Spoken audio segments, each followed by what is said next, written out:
Welcome to BCN Hornets with your host, Nicholas McCandless. This is where we deal with the Charlotte Hornets all year long. Let's get into it.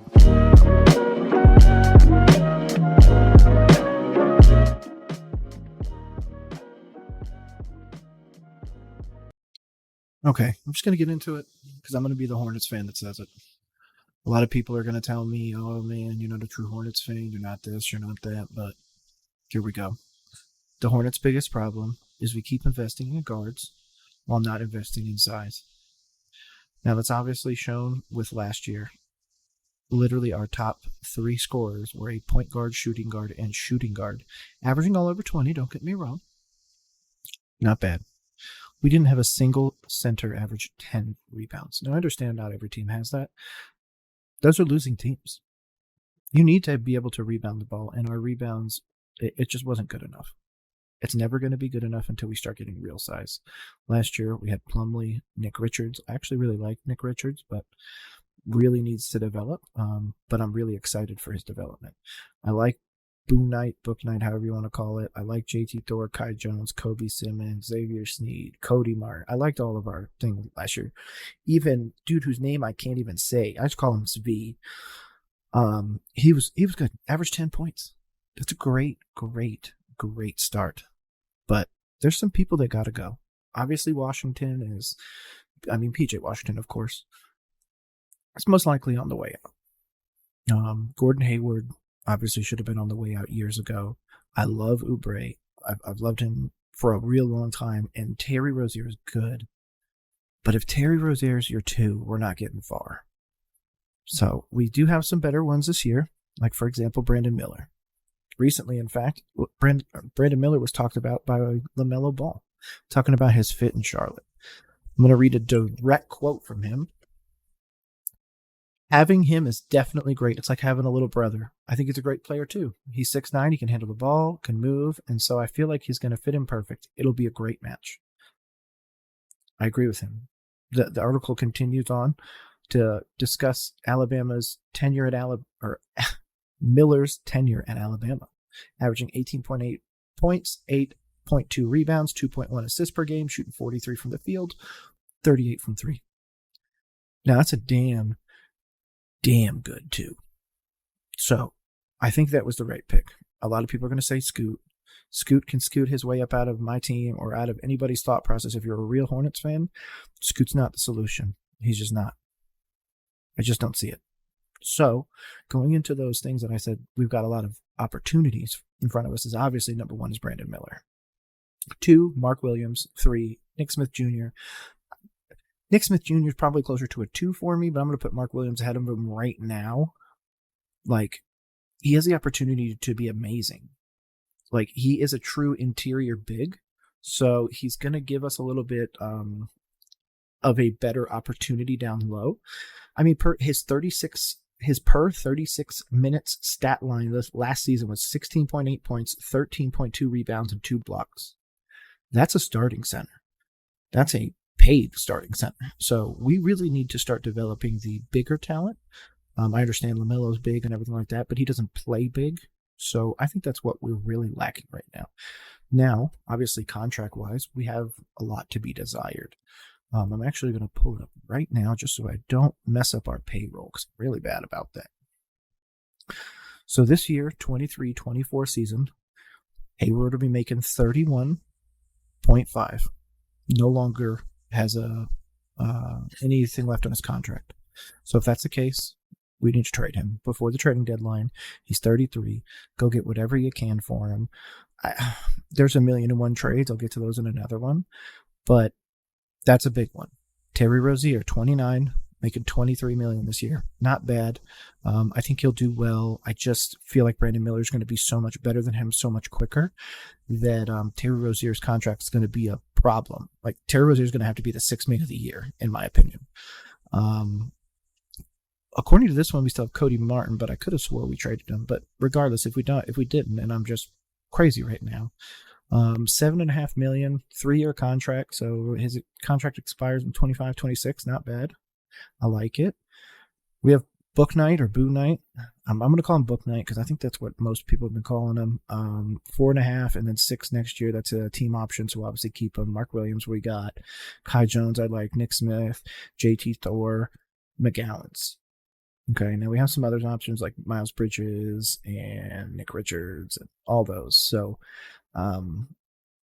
I think Nick Richards I would get under contract. Miles Bridges I would try to, but if you can't, Amar Bailey I actually decently like it. He's only 19, so plenty of time to grow. So I feel like we have a good core building. Obviously, you have Melo starting in the whole nine, so you don't need to worry about any of that other stuff. But the main one that I was going to get to is look at the current NBA free agent list, because I feel like there's so many just good ones out there that we're just not looking at. We need depth, obviously. We need all that other stuff. I'm looking for an unrestricted free agent as of right now.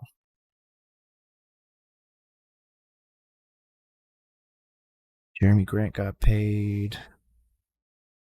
Most of these dudes got paid already. Yeah. Sorry, guys, taking me a second. Okay, so available ones. Oh, Christian Wood, straight up. We need to re-sign Oubre. We need to sign Christian Wood. That's my push right now. I know a lot of people are going to freak out about that, unless he just recently signed, which I'm pretty sure he has not. But Dallas has his bird right, so obviously they're just waiting for somebody to make an offer that they'll probably just match. Christian Wood's first 3 years he made, or I'm sorry, the last 3 years was a 3-year $41 million where he was making 13, and then 14. So I'm going to be honest with you, dude. I would give him 25 a year, 100 million, 4 years. Possibly higher, maybe 150. Like, get him in there. Christian Wood's really good. I don't know why people don't like him. He's a real center. We still need to develop Richards and everybody on our team. So why not? Why wouldn't you give him the opportunity? Mark Williams, like, he's not going to be an immediate starter. I think he can, but I think we just need to have a better opportunity, because maybe we run Wood and him at the same time.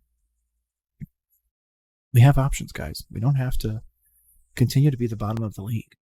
I mean, they're literally already have the NBA or the Bleacher Report's NBA power rankings out. And I'm going to read you a full little thing from Andy Bailey. He put it out. He ranked us 27th in the latest NBA power rankings. Okay, so we still haven't. The Charlotte, and this is again direct quotes from him, Mr. Andy Bailey of the Bleacher Report. The Charlotte Hornets still haven't re-signed restricted free agent PJ Washington, but it looks like he'll be back, even if he plays on a 1-year qualifying offer. That's the contractual circumstances under which Miles Bridges is returning.